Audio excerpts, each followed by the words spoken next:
என போர்டு வைத்து கிலோ கணக்கில் கெட்டுப்போன சிக்கன்களை பதுக்கி வைத்து விற்பனை செய்து வரும் ஹோட்டல்கள் சிக்கலில் சிக்குவது தொடர்கதையாகிவிட்டது. நல்ல இறைச்சிகளுடன் கெட்டுப்போன இறைச்சிகளை கலந்து கல்லா கட்டும் ஹோட்டல்களின் திடுக்கிடும் பின்னணி என்ன?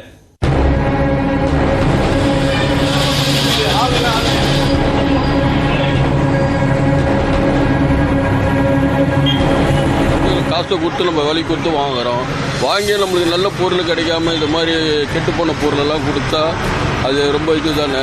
அவுட் சைட் ஃபுட்டை நம்பி தான் வர்றோம். அப்போ வந்துட்டு இந்த மாதிரி கொடுத்து சாப்பிடும்போது எங்களுக்கும் உடல்நலம் பாதிக்கும். அதை வந்துட்டு கம்ப்ளீட்டாக மாற்றணும், செக் பண்ணி. எல்லாருமே அடிப்படையாக வேலை பார்க்குறது சாப்பாட்டுக்கு தான்.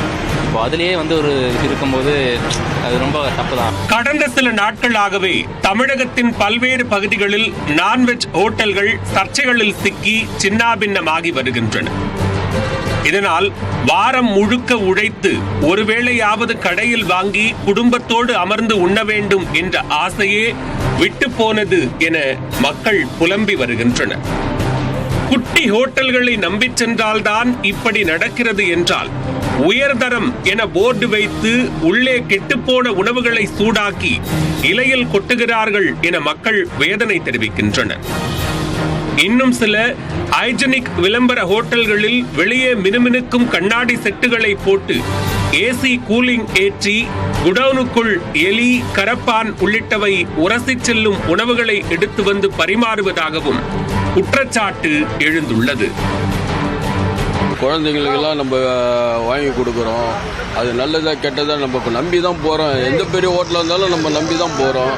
நம்பிக்கையில் போயிட்டு வாங்கி கொடுத்து இது மாதிரி கெட்டு போன கறி வச்சுன்னா வயிற்றால போக்கு, வாந்தி, இது மாதிரிலாம் இதுனா மனசு கஷ்டம் தானே. இவ்வளோ ரிச்சு கொடுத்து காசை கொடுத்து நம்ம விலை கொடுத்து வாங்குகிறோம்.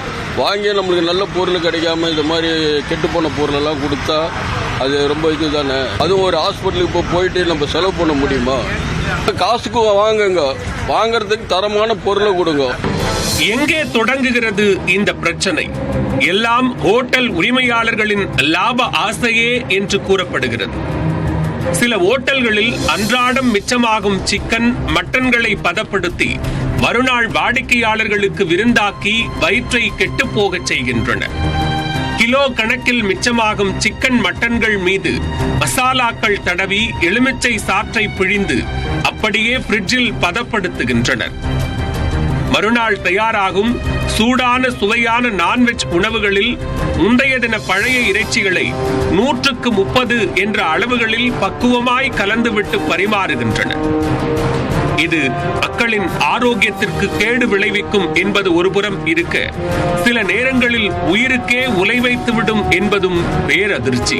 எல்லாருமே இந்த மாதிரி பசங்க நிறைய பேர் வெளியூர்ல இருந்தால் தங்கி படிக்கிறோம்.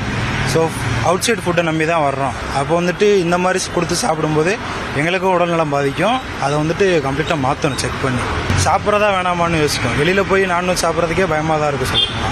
அதனாலே மேக்ஸிமம் பார்த்து சாப்பிட வேண்டியதாக இருக்குது. அதாவது ஒவ்வொரு ஏரியாவுக்கும் தனித்தனியாக செக் பண்ணணும். இப்போ அவங்க ரேண்டமாக போயிட்டு செக் பண்ணுறாங்க. எல்லாருமே அடிப்படையாக வேலை பார்க்குறது சாப்பாட்டுக்கு தான்.